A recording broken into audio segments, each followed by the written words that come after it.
لا لا، الشباب صاروا يخافون الحين. أول الساعة 3 بالليل يطلع بدون سلاح.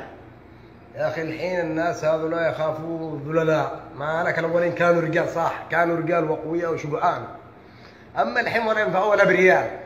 الحين الناس ولا ينفعوا ولا بريال. بس ثارت الحين. حتى وإن كان ثارت، أنت عارف إنه الأولين كانوا جالسين بجبال وبغابات وطوش ووحوش، وكانوا شجعان أحسن من هذولا. أنا عندي لك قصة، كان جدي الله يرحمه كان معه إبل، كان يطرحهم بالجبال ويسهرهم، يجلس جنبهم يسهرهم.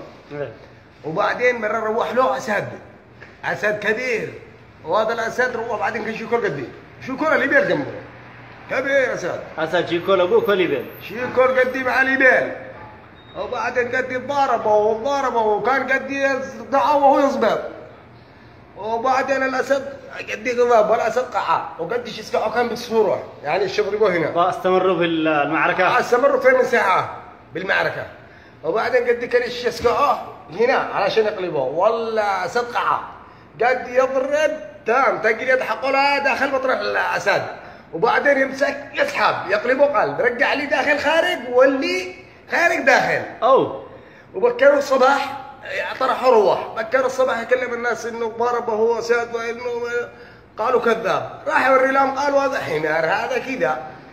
بعدين قدي يمسك ورجعوه زي ما كان، سحب اللي داخل رجعوه خارج، رجع اسد. استغربوا لك الناس، يعني زي انت تقلب لك شرابه، تعرف كيف تقلب الشراب كذا؟ ما شاء الله. اقول لك كانوا شجعان زمان. وبقى ودي لك قصه مكانه، قدي انا كان شجاع.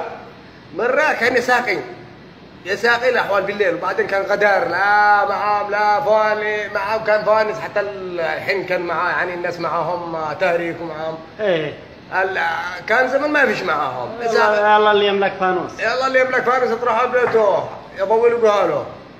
وبعدين يساقي بالليل وسقى الحوله الاولى، وبعدين راح يشبك للحوله الثانيه. ما في قمار ولا شيء، غدار هنا في مكان غدار.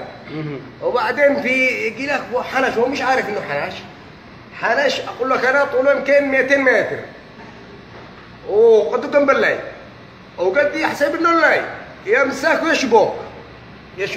يشبك الراس حق الحنش يدخله داخل الليل يربط، ومع شده الماء وقوه الماء يروح للحوله الثانيه، افتكل من الطز حق الحنش، افتكل الماء طلع. جلس يساقي لما كمل بدون ما يعرف انه حنش، ما مش عارف. بكر لك الصباح يجي يعطف الليات، يجي هو حنش مربوط. اسقاطوا الاحوال كلها، اسقاطوا الاحوال سامر طولة الليل من الساعة 12 للساعة 4 الصباح بالليل او 5.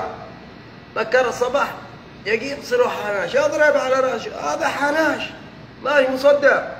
لك انت الناس يفرقوا ايش هذا، وقام عطفوه زي الليل. وقسينا رساقي بفتره، وكان ما من جاء اي واحد يجي عندنا على طول الشيء، انا عيره يقول لي لا خرج له الحنش هذا كان معطف، ندي له ساقيبه او داخله خلاص زي الليل، خلاص زي الليل رجع مع كان يعني اول ليله مع شده الماء على طول افتك، يعني بقي زي الليل. كان قسينا وساقه بفتره لحد الحين قريب الله يرحمه. الربل هذا الحناش قدام يعني كذا، انا اقول قدام سنتين كانوا يساقوا، بس كان يعني برت يا تقطع يتغذى. والله يقدك شجاع الله يرحمه. بس يا اخي كانوا شجعان زمان.